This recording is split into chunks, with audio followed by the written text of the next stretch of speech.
we're turning all, like I said before, we're turning all of this up.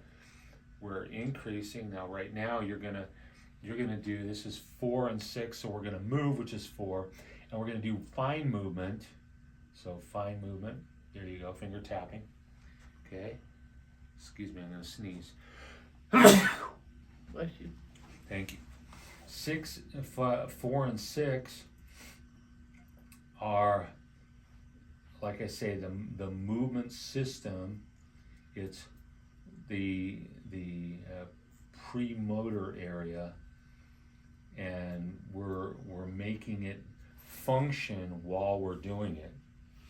How does it feel as we're doing this? Does it feel like it's getting easier? That's opening. Okay. What's your name? Jennifer. Does that feel easier than earlier? And you can hear her speech get more clear as we go, and that is just because we're turning up those areas that need to be turned up so that they can function at a higher level. And speech and walking are the two most difficult things you do, and the big part of the brain is all about those things. And walking is the most difficult because it takes the most systems all working together, and the opposition of gravity against all of that.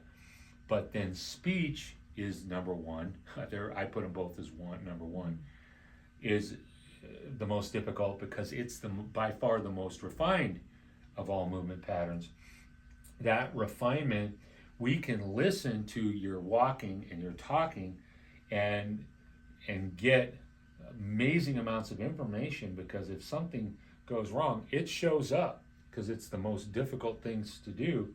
And so I use those a lot in my work. Okay. And here we are, 20, 21, and 22 in the temporal lobe, and they have to do with hearing.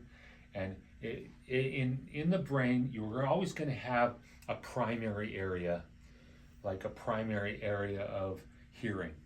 This is going to have that, and then primary visual area, that's Brodmann's area 17. But then as you work your way away from it, you get the secondary and tertiary areas. It's becoming more sophisticated, but also more integrated. It's going to integrate with more other things and start doing stuff, crunching numbers and that.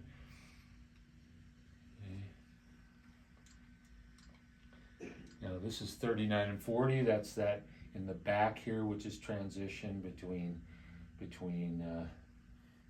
the visual system, the body sensing system, and even a little bit of the hearing system. And in this case, because it's on the left, it's going to deal with the understanding part of speech, which is in the area of Wernicke's area. And that all of that's starting to mold together.